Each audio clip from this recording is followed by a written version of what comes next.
Inkilab News Live, the social media news platform. Please subscribe and share. निवडणुकीची जेव्हा सुरुवात झाली वसई विरार महानगरपालिकेमध्ये त्यावेळेस भारतीय जनता पार्टी, शिवसेना, आगरी सेना आणि श्रमजीवी संघटना अशी आमची महायुती झाली. आणि तिथे एक फॉर्म्युला आमचा ठरवण्यात आला की 88 जागा त्या भारतीय जनता पार्टीला, त्याच्यामध्ये श्रमजीवी संघटना आणि आगरी सेनेला ते ॲडजस्ट करणार आहेत, आणि 27 जागा आहे शिवसेनेला सोडण्यात आल्या. ह्या सोडल्यानंतर मग आम्ही तशा पद्धतीने फॉर्म भरण्याची प्रक्रिया चालू केली. आम्ही 27 पेक्षा 28वा एकही एबी फॉर्म दिला नाही. 27चे 27 एबी फॉर्म दिले. परंतु भारतीय जनता पार्टीच्या माध्यमातून वसई विरार महानगरपालिकेचे जे नेतृत्व करणारे वसईमधले आहेत त्यांनी 7 एबी फॉर्म एक्स्ट्रा दिले. आणि ते आमच्या लक्षात आल्यानंतर फॉर्म भरल्यानंतर का आपल्याकडून 7 एबी फॉर्म जादा गेलेले आहेत. आम्ही महायुतीचा धर्म पाळलेला आहे आणि फक्त 27च एबी फॉर्म दिले आहेत. त्याच्या व्यतिरिक्त एकही एक्स्ट्रा फॉर्म दिलेला नाही. तर त्यांच्याकडे रात्री आम्ही नाईक साहेबांकडे बसलो त्यांच्या ऑफिसला. ते बोलले काय उद्याला सकाळी ते आमचे कट्टर कार्यकर्ते आहेत त्यांना तर 20 फॉर्म आम्ही सोडलेले आहेत आणि ते आम्ही 7च्या 7 उद्या शेवटच्या दिवशी आम्ही ते फॉर्म मागे घेणार आहोत. परंतु सकाळी परिस्थिती बघितली 11 नंतर तर आम्हाला तसं काही त्यांचं फॉर्म मागे घेण्याच्या ॲक्टिव्हिटीज दिसल्या नाही. 2 नंतर त्यांना आम्ही फोन करण्याचा प्रयत्न केला, फोन उचलत नव्हते.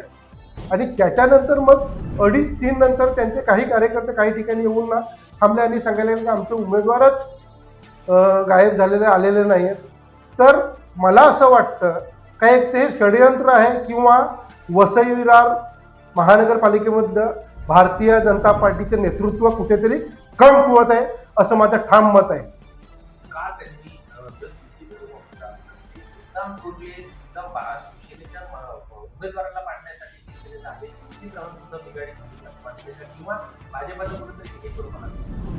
मला वसई विरार महानगरपालिकेच्या भारतीय जनता पार्टीच्या नेतृत्वावर माझा आरोप आहे की त्यांच्याच माध्यमातून ह्या चुका झालेल्या आहेत आणि त्यांना त्या सुधारवता आलेल्या नाही. बोईसर विधानसभेमध्ये अनेक ठिकाणी त्यांनी तशाच पद्धतीचे एबी फॉर्म सोडलेले आहेत आणि काही ठिकाणी तिथे एबी फॉर्म सोडले नाही तिथे भारतीय जनता पार्टीच्या कार्यकर्त्यांना बंडखोरी करण्यासाठी सांगितलेलं आहे.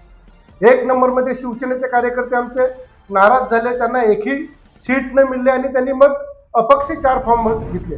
परंतु पक्षाच्या आदेशानुसार आम्ही त्यांना सूचना केल्या का इथे महायुतीला कुठेही अडचण निर्माण होता नाही तर तुम्ही तात्काळ ते अपक्ष फॉर्म भरलेले आहेत ते सुद्धा मागे घ्यावेत. तर त्यांनी ते मागे घेतलं आणि प्रामाणिक युती धर्म पाळला त्यांनी. परंतु भारतीय जनता पार्टीकडून असं कुठेच समंजसपणा दाखवण्यात आलेला नाही. भाजपाने अनेक लोकांना आपल्या पक्षामध्ये घेतलेला आहे आणि त्या पक्षाच्या माध्यमातून वाटप केलेलं आहे. आता सेनेचे अनेक लोक नाराज आहेत याच्यामध्ये आणि त्यामुळे मतदानामध्ये सुद्धा डिवायडेशन होणार आहे आणि याचा फटका पडतो. इथे फक्त शिवसेनेच्या उमेदवारालाच फटका बसणार नाही तर इथे महायुतीच्या उमेदवारांना फटका बसणार आहे. मी आजच सांगतो की ज्या नेतृत्वाकडून चुक्या झालेल्या आहेत भारतीय जनता पार्टीच्या त्यांनी ते 7 एबी फॉर्म घेतलेले आहेत. त्यांना जे अधिकृत उमेदवार झालेले आहेत त्यांची तात्काळ पत्रक काढून हकालपट्टी करण्यात यावी जेणेकरून युतीचा मेसेज हा खंबीरपणे गेला पाहिजे अशा पद्धतीची कारवाई केली पाहिजे.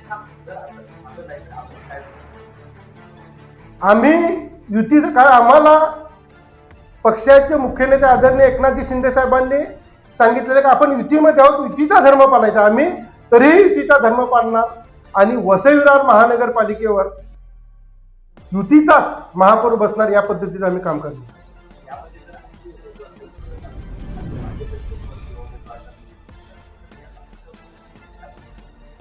शिवसेनेलाही बसतो आणि भारतीय जनता पार्टीलाही बसतो. परंतु हा फटका बसत असताना तो आम्ही कव्हर करण्याचा प्रयत्न चालू केलेला आहे कव्हर करण्यासाठी. पण आमचं ध्येय एकच आहे की या वेळेस शिवसेना, भारतीय जनता पार्टी, श्रमजीवी संघटना, आगरी सेनेच्या महायुतीचा महापौर बसला पाहिजे या दृष्टिकोनातून आमचा एकच संकल्प आहे.